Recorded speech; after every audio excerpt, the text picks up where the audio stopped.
Il y a un passouk dans Amos qui dit la chose suivante. Qui ne yotzer harim, car voici que il façonne les montagnes, ou boré ruach, et il crée les vents, ou magid le adam, et il demande à un homme, il raconte à un homme, c'est-à-dire qu'il demande des comptes à un homme, masicho, quel était le contenu de ses paroles.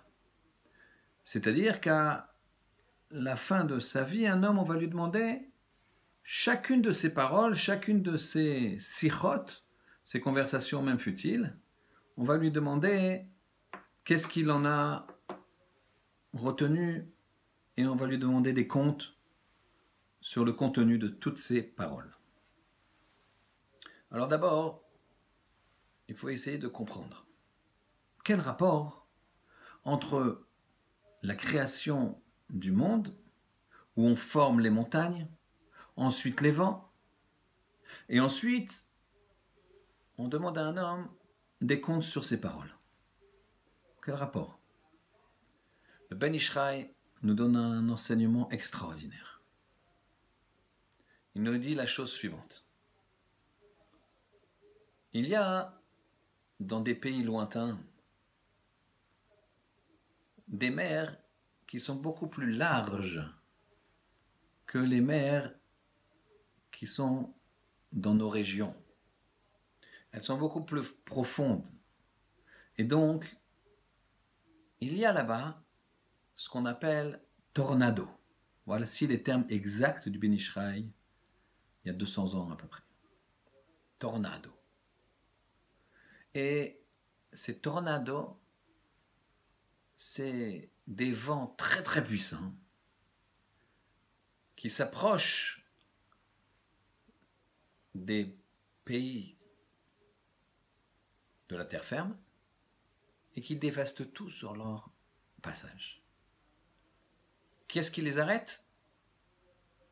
Les montagnes.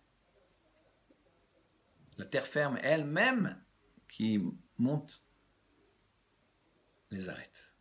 C'est pour ça qu'Akadosh Baruch Hu a fait d'abord les montagnes et ensuite il a créé les vents. Il a d'abord donné le remède avant le problème. D'abord les montagnes qui vont arrêter les vents. Alors, il y a lieu de se poser la question, on n'est pas obligé de créer les vents. Et si c'est pour faire avancer les nuages, Kadosh Baruch Hu a plein de possibilités. Alors en fait, Rabotai, le problème est le suivant. C'est que les vents, ils sont créés par l'homme. Puisque tout de suite après, on demande des comptes à l'homme sur le contenu de ses paroles.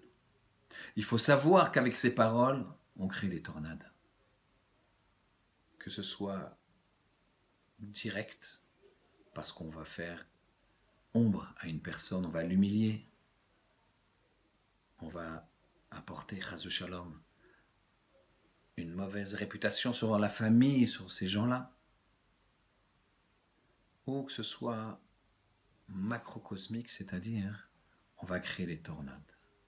C'est pas nous qui extrapolons, c'est la Torah qui le dit. Il crée les montagnes, forme les vents et demande à l'homme des comptes sur ses paroles. C'est nos paroles qui forment les tornades. Quand on voit cette puissance dévastatrice de ces tornades, ouragans, alors pensons à faire attention à nos paroles. C'est ça qui provoque. À quelques jours de Rosh Hashanah, il y a lieu de se renforcer. Souvent, les personnes cherchent des éléments pour se renforcer.